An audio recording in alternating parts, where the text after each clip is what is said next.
जिस व्यक्ति को 7 दिन में मरना हो उसे क्या करना चाहिए, ये प्रश्न खड़ा हो गया। परीक्षित ने यही प्रश्न सुखदेव भगवान से पूछा है कि प्रभु जिसे 7 दिन में मरना हो बताएं उसे क्या करना चाहिए। तब सुखदेव जी ने कहा, राजन आपने बड़ा ही उत्तम मार्मिक प्रश्न किया है।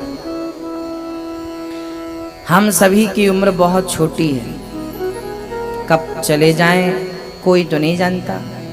हाँ?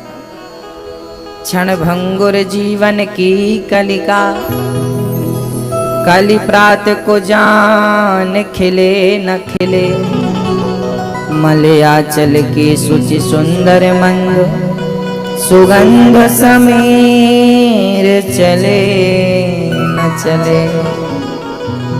कलिकाल कुठार लिए फिरता, तन नम्र चोट झिले न झिले। भजले हरि नाम अरे रसना, फिर अंत समय में हिले न हिले। ए रसना ए जिह्वा, तू राम राम जप ले, आखिरी टाइम पे तू हिलने डुलने के लायक रह जाती है कि नहीं इसका भी तो पता नहीं है ना, है ना। इसलिए जिसे जल्दी मरना हो उसे क्या करना चाहिए, उसे भगवान का नाम जपना चाहिए, भगवान की कथा सुनना चाहिए, ज्यादा से ज्यादा सत्य बोलना चाहिए, अधिक से अधिक मोह और ममता से ऊपर उठना चाहिए। सुखदेव जी कहते हैं, निद्रया ह्रियते नक्तम व्यवायेन च वावयः। दिवाचार्थे हया राजन, कुटुम्ब भरणेन वा। जिसे जल्दी मरना हो उसे कम सोना चाहिए। क्या त्यागना है आपको? नींद। नींद क्यों त्यागना है? क्योंकि जो सोवत है वो खोवत है, और जो जागत है वो पावत है। तो पाना हो तो जागना पड़ेगा, खोना हो तो सो जाइए। कम से कम सोइए। रात को सो लिया बहुत है, जिनको नहीं सोना चाहिए, जिनमें क्या करना चाहिए, जो समय काम का है काम में लगाओ, समय बचा है तो ग्रंथों का स्वाध्याय करो, गीता पढ़ो, रामायण पढ़ो, सब पढ़ो। और समय बचे तो आंख बंद करके भगवान का चिंतन करो, ईश्वर को याद करो, उनका धन्यवाद दो। जितना कुछ उन्होंने दिया है आपको उसका धन्यवाद देते चलो। हमें जितना ईश्वर ने दिया है हम उसका धन्यवाद बिल्कुल नहीं देते, ये गलती हमसे हो रही है। धन्यवाद दिया करिए। प्रभु आपका धन्यवाद, आपने इतना कुछ दिया। जल्दी मरने वाले व्यक्ति को एक काम और करना चाहिए। क्या? बोले, तस्मात् भारत सर्वात्मा भगवान ईश्वरो हरि, श्रोतव्यः कीर्तितव्यश्च स्मर्तव्यश्चेच्छिता भयम्। सब में भगवान का दर्शन करना चाहिए। अच्छा, सबके भीतर कौन है ये आप बताओ। आपके भीतर, हमारे भीतर, इनके भीतर, इनके भीतर कौन है बताइए।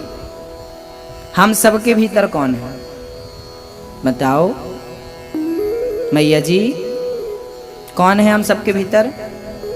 हम सबके भीतर वही एक ईश्वर है, सबके भीतर है।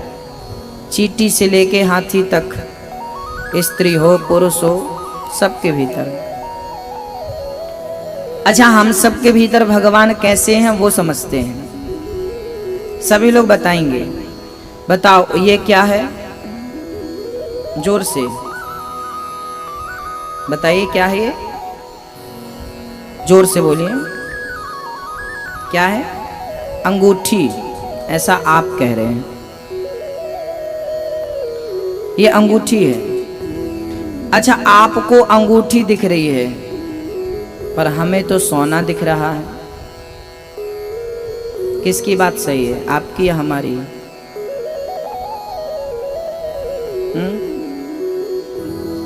अंगूठी जैसा कुछ नहीं होता। सोने को ही आकार गोल दे दिया जाए, अंगूठी। सोने का ही आकार थोड़ा चपटा कर दिया जाए, मंगलसूत्र। गोल बड़ा कर दिया जाए तो चूड़ी, पाँव में लगा दिया जाए तो पायल, माथे पे लगा दिया जाए तो बिंदिया, कान में लगा दिया जाए तो बाला, है ना? गले से चिपका दिया जाए तो हार, और बड़ा कर दिया जाए तो रानी हार। हाँ?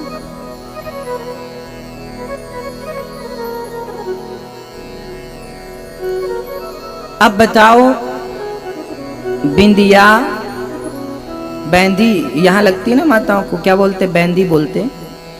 बैंदी, चूड़ी, अंगूठी, बाले, करधन, हार, बाजूबंद, ये सारा आइटम सोने का है।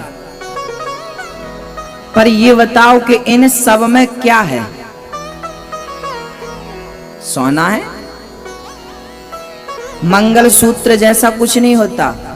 सोने के ही एक टुकड़े को मंगलसूत्र कहते हैं। सोने के ही एक आकार को अंगूठी कहते हैं। अंगूठी जैसा कुछ होता है क्या? अंगूठी की अपनी खुद की कोई पहचान नहीं है। किसी भी धातु को गोल कर दिया जाए उसे आप अंगूठी कहेंगे। अंगूठी नाम दिया, बट ये अंगूठी नहीं, सोना है। ऐसे ही हमने नाम दिया ये स्त्री है, ये पुरुष है, ये स्त्री पुरुष नाम है। जैसे इस अंगूठी के अंदर सोना है, ऐसे स्त्री और पुरुष, चींटी और हाथी सबके भीतर वही परमात्मा समाया हुआ है। वैसे ही जैसे हर आभूषण में सोना समाया। घड़ा, जब आप दुकान जाते हैं गर्मियों के टाइम पे, भाई साहब घड़ा देना, तो आप घड़ा खरीदते हैं। उस घड़े में क्या है? वो घड़ा किस चीज से बना है? किससे? मिट्टी से। उस घड़े में मिट्टी के सिवा ऊपर से नीचे तक कुछ नहीं है। हो तो बताओ, घड़े में मिट्टी के सिवा कुछ नहीं है। पर आप कहते क्या हैं? आप कुम्हार से ये नहीं कहते कि भाई साहब मिट्टी देना ना, आप क्या कहते हैं? घड़ा देना।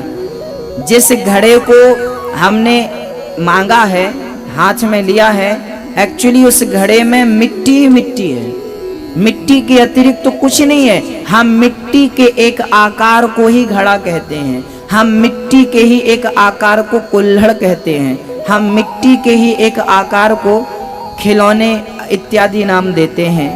है मिट्टी पर नाम घड़ा है, कुल्हड़ है, हाँ, सुराही है, ये सब नाम है। ऐसे ही जैसे हर घड़े में मिट्टी समाई है, पर हम उसे क्या कहते हैं?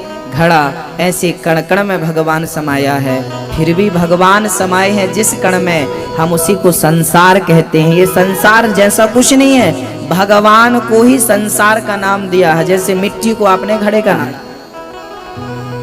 वो आकार है ना। चलिए उदाहरण नंबर तीसरा। अब आप बताओ ये क्या है? बताओ ये क्या है? क्या है? रुमाल, ऐसा आप कह रहे हैं, पर हमें तो कुछ और ही दिख रहा है। कपड़ा, आप कहेंगे कपड़ा है ये, कॉटन है ये, आप ये सब नाम देंगे, पर हमें कुछ और ही दिख रहा है। हमें जो दिख रहा भी आप वहां तक पहुंचे नहीं। एक एक धागा मैं निकाल दूं तो रुमाल बचेगा, कपड़ा बचेगा, कॉटन बचेगा। बस भक्तों, जैसे धागे के समूह को ही आप कपड़ा कहते हैं, इसमें धागे के सिवा कुछ नहीं है, पर आपको दिखाई पड़ रहा है रुमाल। ऐसे ही संसार में परमात्मा के सिवा कुछ नहीं है, फिर भी आपको परमात्मा नजर कहाँ आता है? संसार ही नजर आता है। जैसे आपको धागा नजर नहीं आ रहा है, रुमाल नजर आ रहा है। पहले मैंने पूछा क्या है, आपने ठीक बोला रुमाल।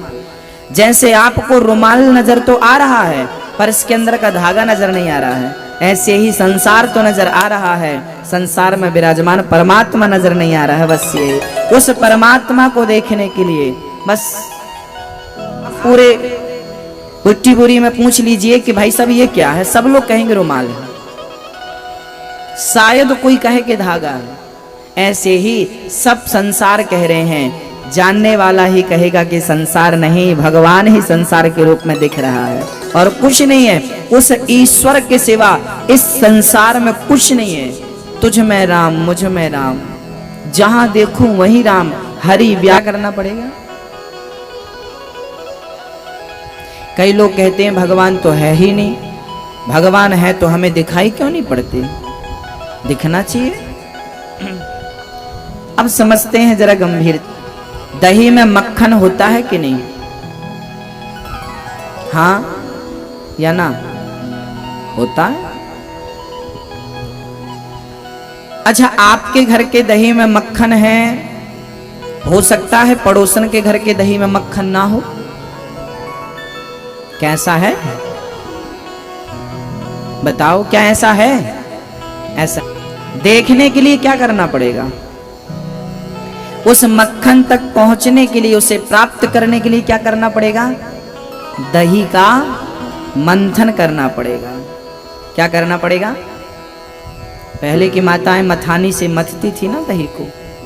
पता सबको है किसमें मक्खन है, परंतु आप ढूंढ ढूंढ के मर जाएंगे, मिलेगा नहीं बिना मंथन के।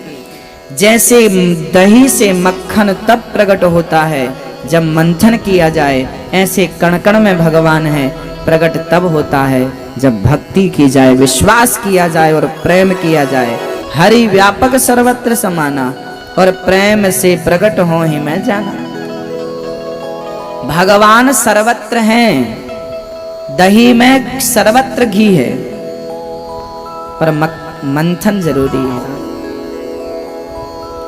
एक सज्जन थे यहीं बुट्टीपुरी के, वो खटिया पे पड़े पड़े हाथ पांव चला रहे थे ऐसे ऐसे। किसी ने कहा क्या कर रहे हो? बोले हम तैरना सीख रहे हैं, हमको तैरना नहीं आता, तैरना सीख रहे हैं। अब आप बताइए, क्या खटिया में पड़े पड़े, बिस्तर में पड़े पड़े हाथ पांव चलाने से कोई तैरना सीख सकता है? तैरना सीखना हो तो कहां जाना पड़ेगा? पानी में उतरना पड़ेगा। जैसे तैरने के लिए पानी में उतरना ही पड़ेगा, ऐसे भगवान को पाने के लिए भक्ति करना ही पड़ेगा। बिना भक्ति के समाज भारत सर्वात्मा भगवान ईश्वरो हरे श्रोतव्यः कीर्तितव्यश्च स्मर्तव्यश्चेच्छिता भयम्। सब में भगवान है ऐसा भाव रखिएगा।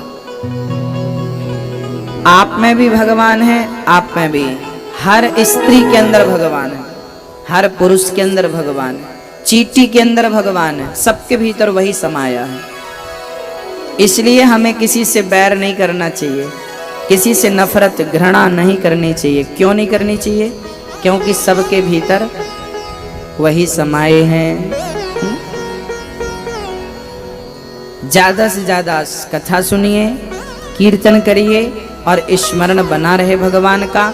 इसी से आपका मन वश में होगा और यही आपको जीवन में शांति का अनुभव कराएगा।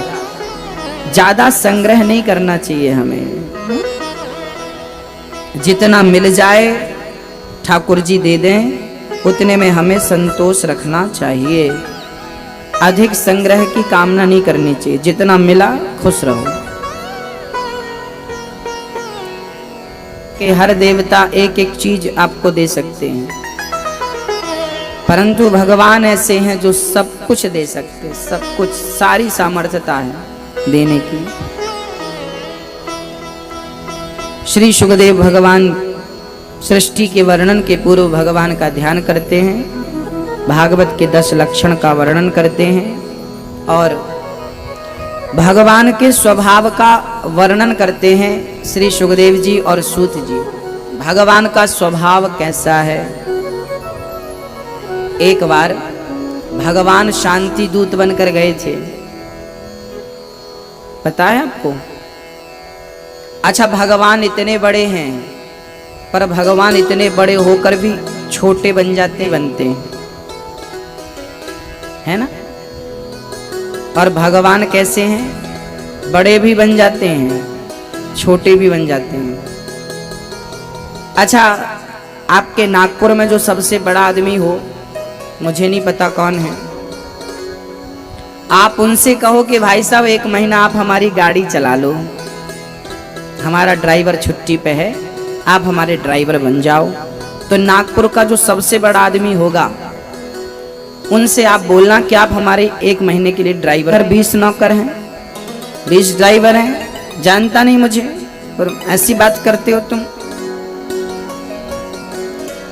वो ड्राइवर नहीं बनेगा। पर देखिए, जगत का पालनहार परमात्मा सृष्टिकर्ता गोविंद अर्जुन का ड्राइवर बन गया कि नहीं?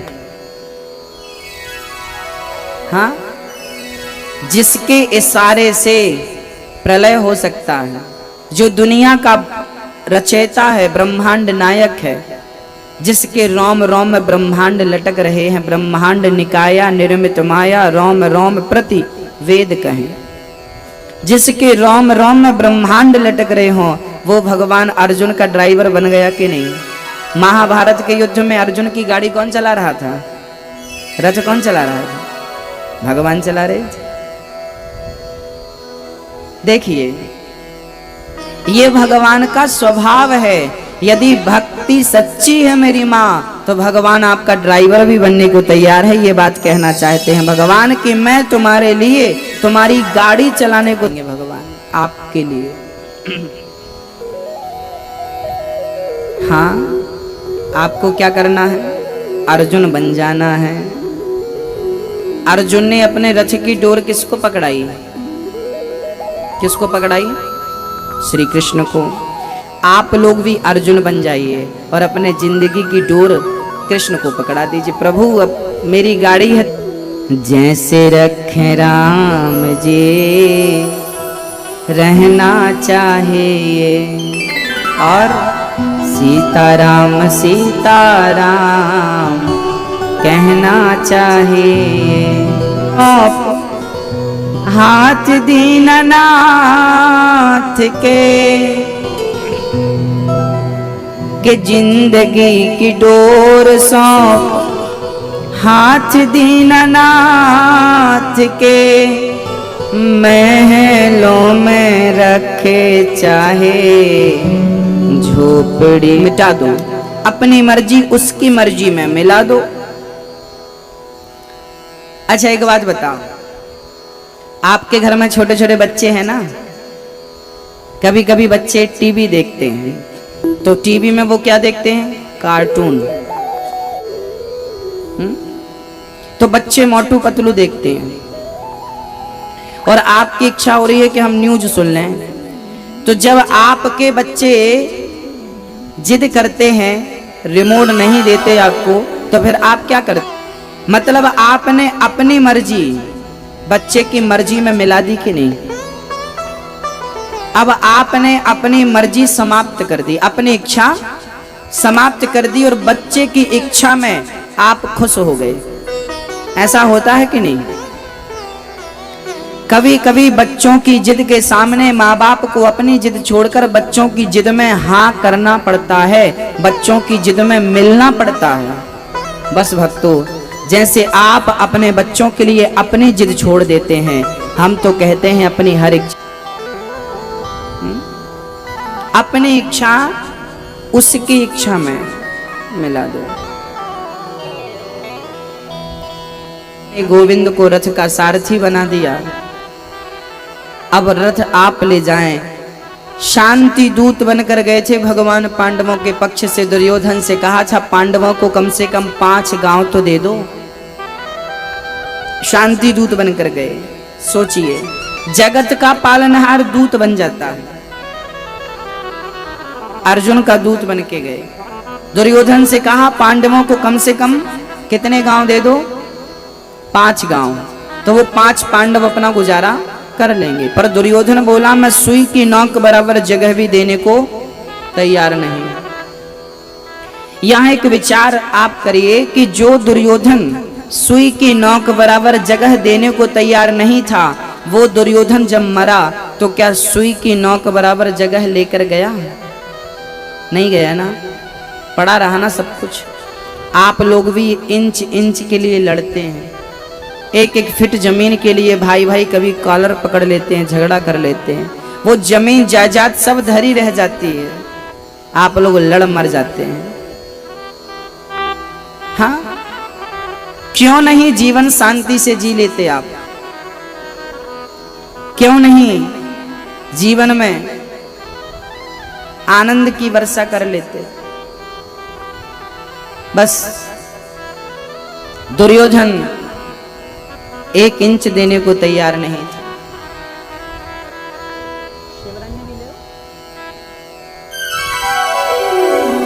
दुर्योधन भड़क गया। कृष्ण आप पक्ष लेते हैं कौरव पांडवों का, हम नहीं देंगे। भगवान पर टूट पड़ा दुर्योधन। तब भगवान ने विशाल रूप में दर्शन दिया दुर्योधन को। मूर्ख, समझना मत। यहां एक अच्छी बात है समझने की। भगवान श्री कृष्ण दुर्योधन के सामने भी थे और भगवान श्री कृष्ण अर्जुन के सामने भी थे।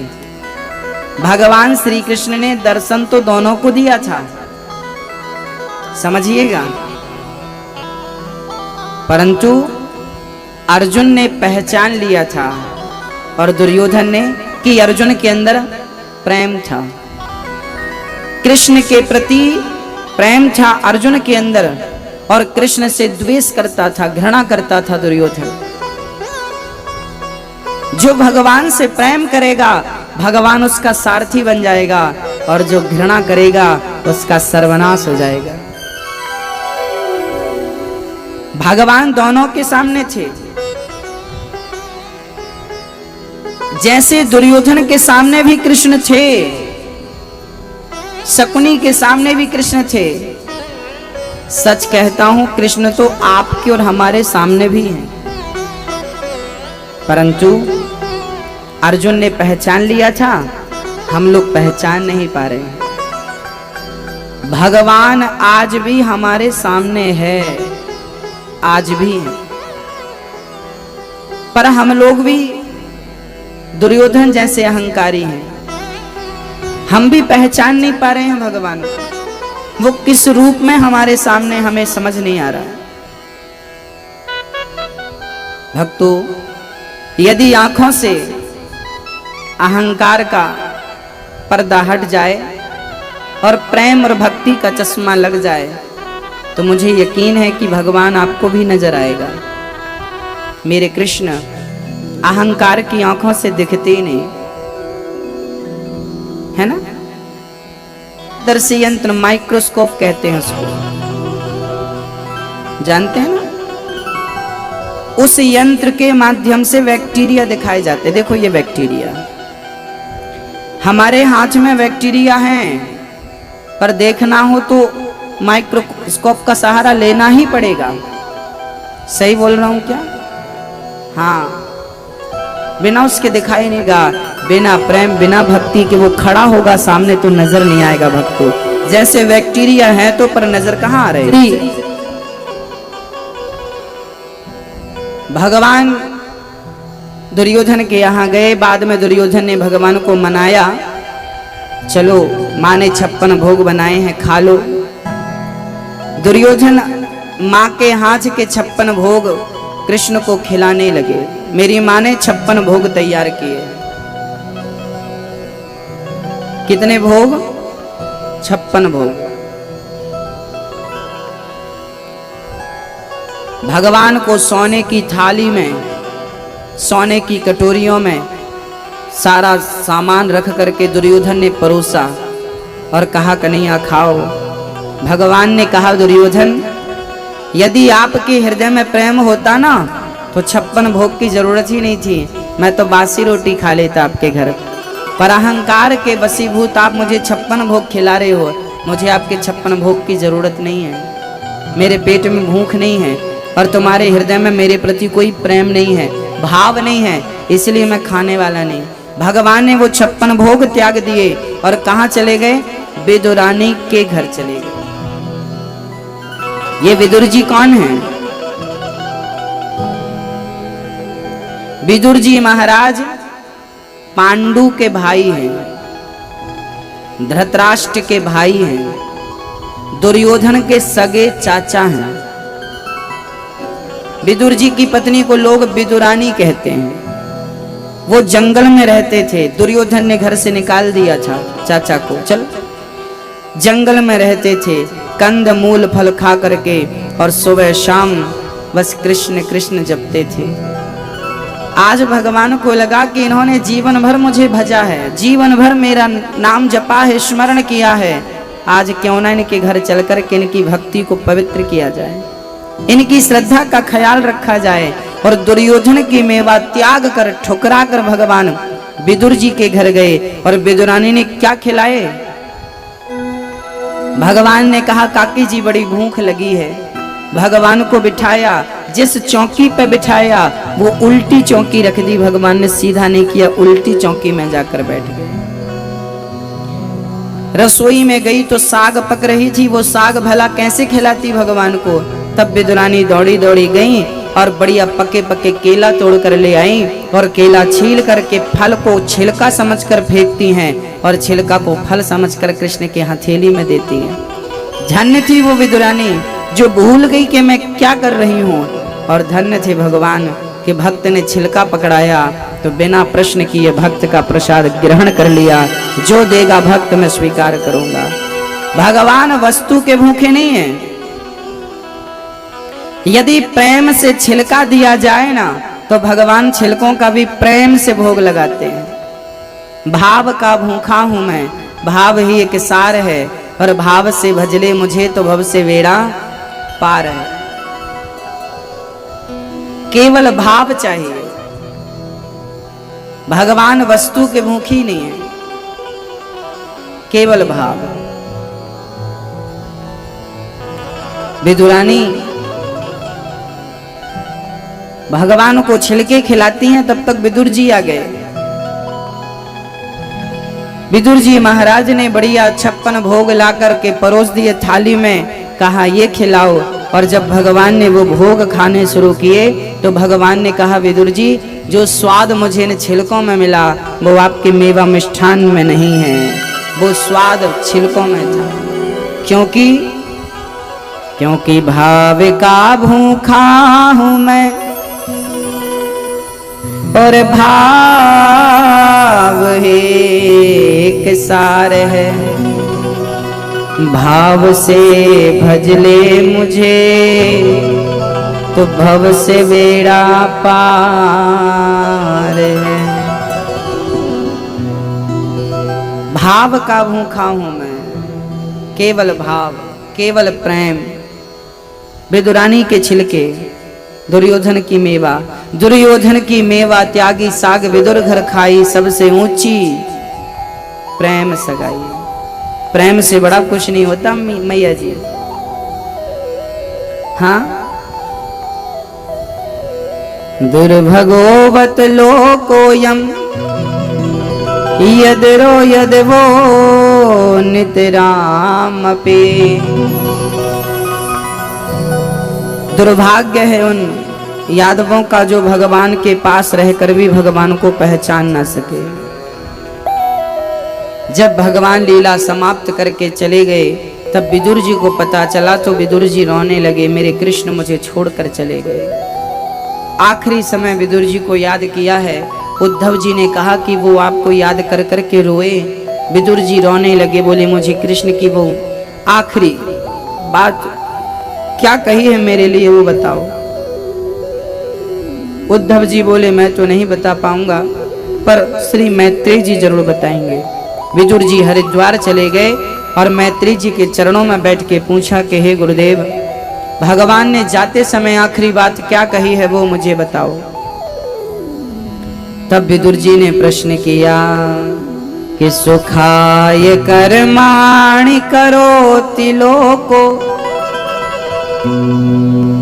न तै सुखं मानदुपारवं वा विन्देत भूयस्ततैव दुःखं यदत्र युक्तं भगवान वदेन्नः।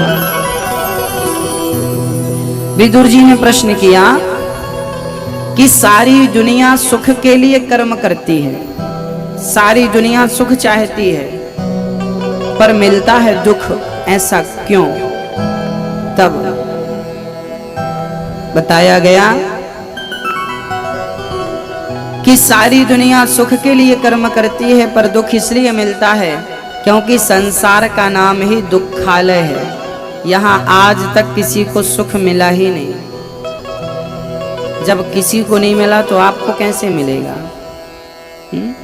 इसका नाम ही दुखालयम, दुखालय। अच्छा, आप लोगों की पूरी जिंदगी सुख की तलाश में निकल जाती है। अब सुख मिलेगा, अब सुख मिलेगा, अब सुख मिलेगा, अब सुख मिलेगा, पर मिलता कब है?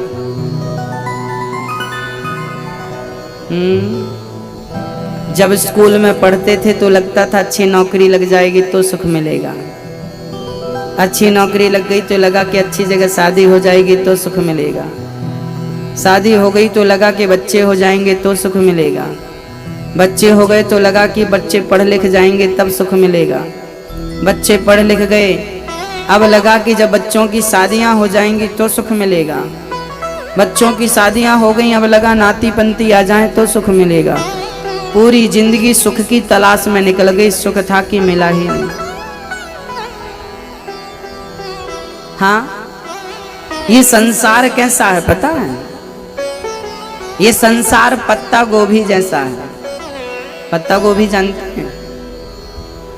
पत्ता गोभी की सब्जी खाते हैं ना आप लोग? ये संसार पत्ता गोभी जैसा है। कैसा?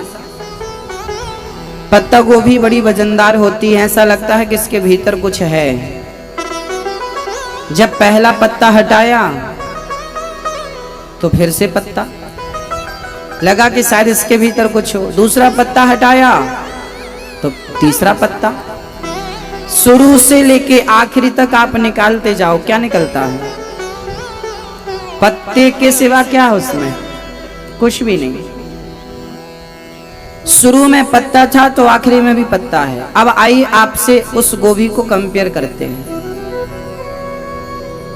जब आपका जन्म हुआ तो सबसे पहला काम जन्म लेते ही आपने क्या किया?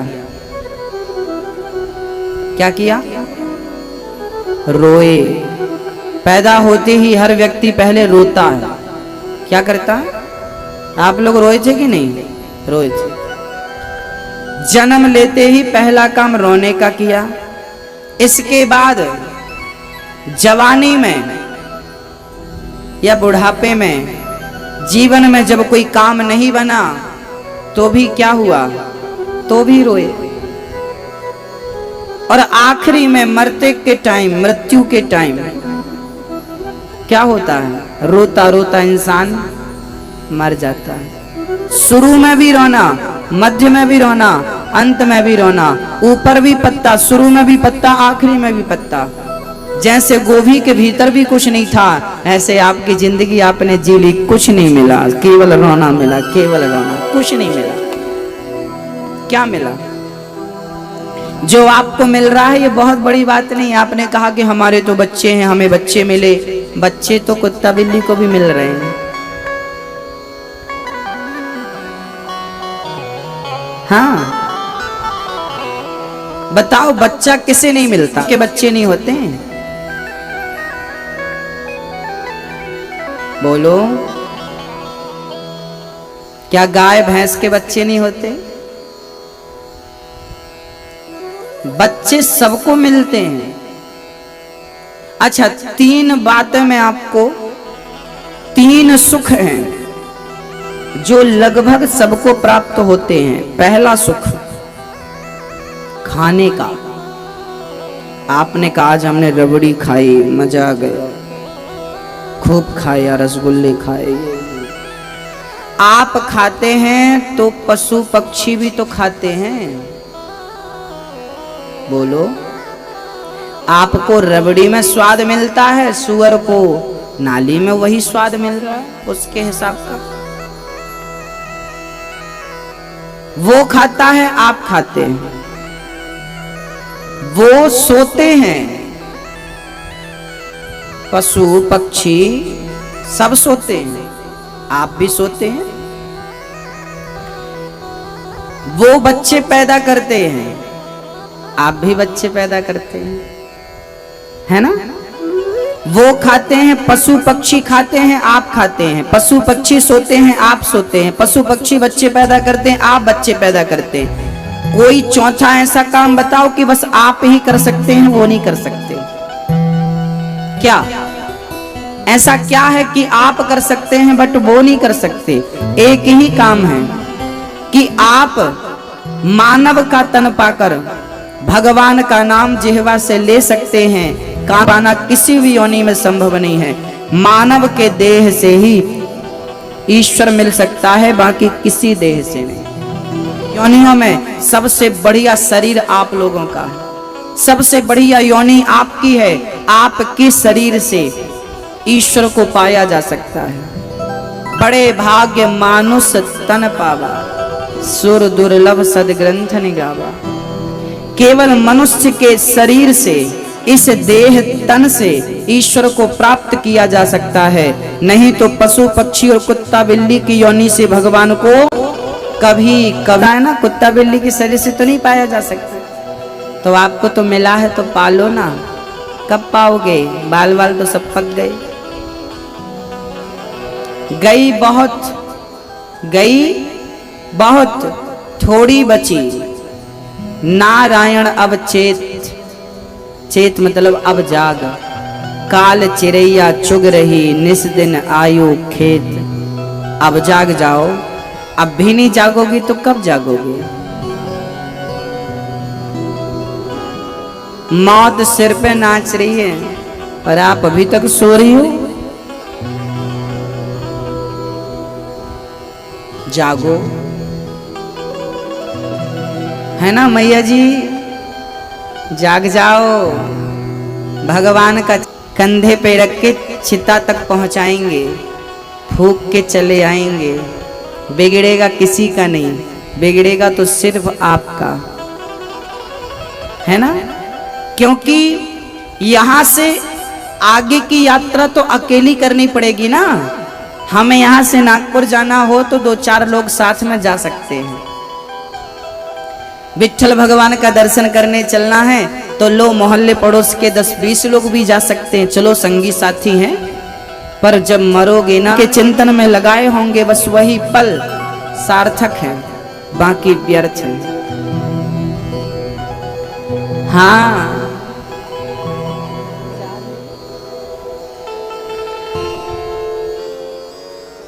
इसलिए कहता हूं कि अभी भी कुछ नहीं बिगड़ा। कि मान मेरा कहना, नहीं तो पछताएगा। मिट्टी का खिलौना मिट्टी में मिल जाएगा। मान मेरा कहना, नहीं तो पछताएगा। ये मिट्टी का खिलौना मिट्टी में मिल जाएगा। ये मिट्टी का क्या है? खिलौना। ये क्या है? एक खिलौना है, और एक दिन अस्तित्व नहीं बचेगा। मेरी माँ, बताओ कौन बचा? कौन बचा और कौन बचेगा? ये बताओ। बचेगा कोई नहीं, बचेगा कोई नहीं। जाना पड़ेगा, तैयारी कर लो। किसी की तैयारी है, किसी की नहीं है। एक मैया हरिद्वार जा रही थी, 2 सूटकेस तैयार किए। हमने कहा क्या भर रखा है? बोले लड्डू है, गुजिया है, कपड़े हैं। जो गुजिया किसी को खिलाई होगी वही गुजिया वहां मिलेगी। यहाँ किसी को पानी पिलाया होगा तो वहां मिलेगा। यहाँ किसी को दाल रोटी खिलाई होगी तो वहां मिलेगी। वहां का बंदोबस्त यहाँ इस प्रकार करना पड़ता है। यहाँ किसी को कपड़े दिए होंगे तो वहां मिलेंगे, नहीं तो घूमते रहो भूखे प्यासे। कि मान मेरा कहना नहीं तो पछताएगा, मिट्टी का खिलौना मिट्टी में मिल जाएगा। अभी भी मान जाओ, मान जाओगे तो अच्छा रहेगा, नहीं मानोगे तो नुकसान होगा।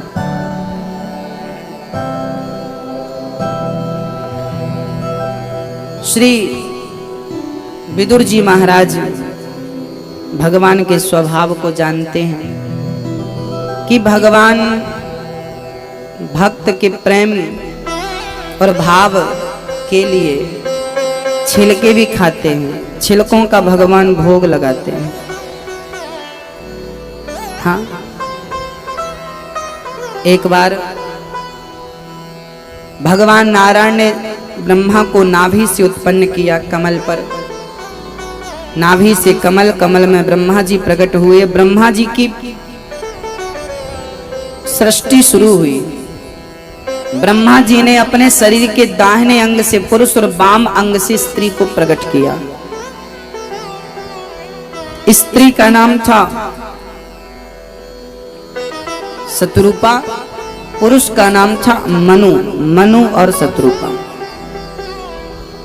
मनु शत्रुपा से संतान हुई 5, 3 बेटियां 2 बेटे। आकुति, देवहूति, प्रसूति 3 बेटियां, प्रियव्रत, उत्तानपाद 2 बेटे। यहां से ही सृष्टि प्रारंभ हुई। बहुत ध्यान से सुनिए और समझिएगा। मनु जी की पहली बेटी का नाम आकुति था। आकुति का विवाह रुचि प्रजापति से हुआ, है ना? आकुति का विवाह रुचि प्रजापति, जिनके यहाँ यज्ञ भगवान हुए। और देवहूति का विवाह श्री करदम जी से हुआ। करदम जी का विवाह हुआ।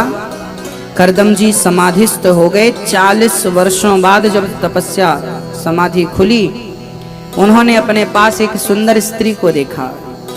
कौन हो देवी? मैं आपकी पत्नी हूँ। पर 40 साल में वो काफी बूढ़ी हो चुकी थी।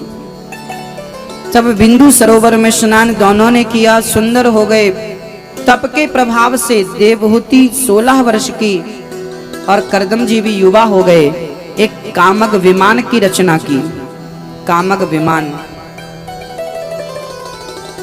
उस विमान में रमण किया श्री करदम जी ने। करदम जी की 9 बेटियां हुई हैं। आकुति, कला, अनुसुईया, श्रद्धा, हविर्भू, गति, क्रिया, ये सारी 9 बेटियों का ब्रह्मा के 9 पुत्रों से विवाह किया। कला का विवाह मरीचि से किया, अनुसुईया का विवाह अत्रि से किया, श्रद्धा का अंगिरा से, हविर्भू का पुलस्त्य जी से, गति का पुलह से और क्रिया का क्रतु से। ख्याति का विवाह भृगु से हुआ। वशिष्ठ जी का अरुंधति से हुआ। ये ब्रह्मा के 9 पुत्रों के संग अथर्वा जी का विवाह शांति से हुआ। ये 9 बेटियां करदम जी की और 9 पुत्र ब्रह्मा जी के विवाह संपन्न हुआ। करदम जी बोले अपनी पत्नी से, देवी बेटी हो गई, बेटी का हमने विवाह भी कर दिया, आज्ञा दो अब हम जंगल जाएं तप करने। पहले लोग तप करने के लिए उतावले होते थे और आजकल बुढ़ापे में भी घर छोड़ने का मन नहीं करता, घर में पड़े रहते।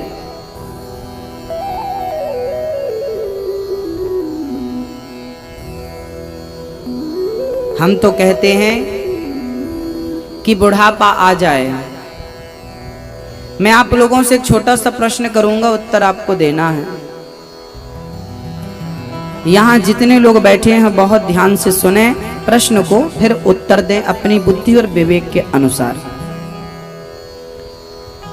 अच्छा, आप में से यहाँ जितने लोग बैठे हैं, आप में से ऐसे कितने लोग हैं जिनकी बेटी का और बेटे का विवाह संपन्न हो चुका, अर्थात आप लोग अपनी बेटी और बेटों से शादी विवाह से मुक्त हो गए?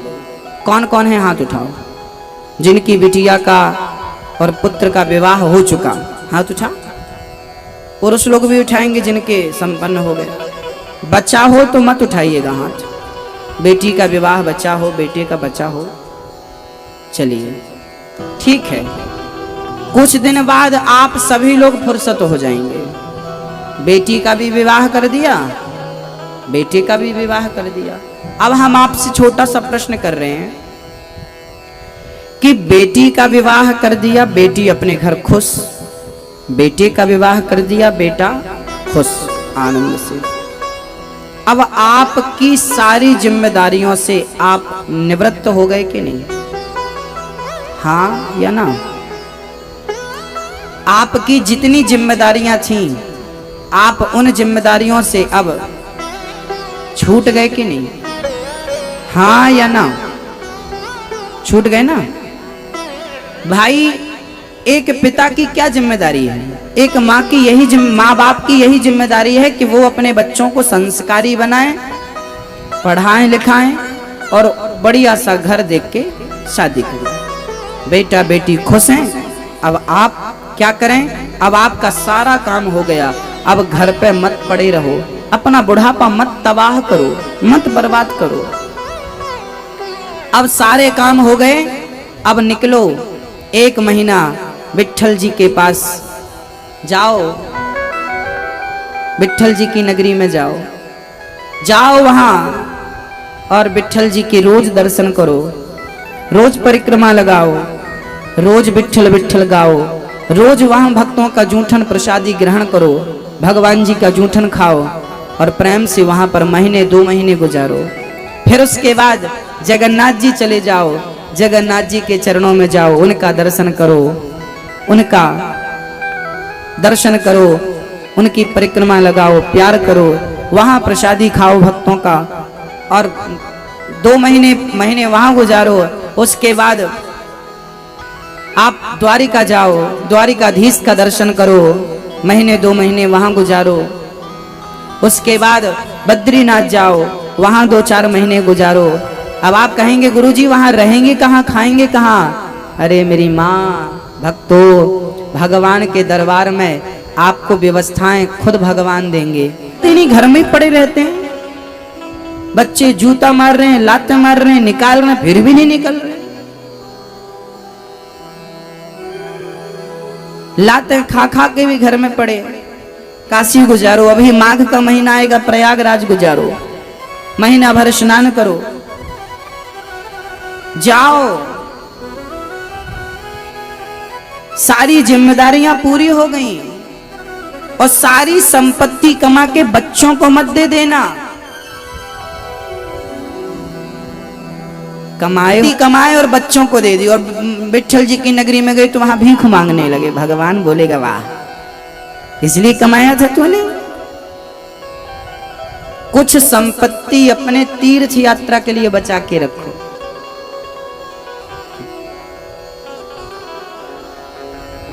अब आपकी समझ में कितना आएगा मुझे नहीं पता। पुराने लोग ऐसे होते थे। एक बुढ़ऊ मर रहे थे, दादाजी यहीं के रहे होंगे बुट्टी बुरी के। एक दादाजी मर रहे थे, बुढ़ापा था, उनके 4 बेटे थे, बता रहे हैं।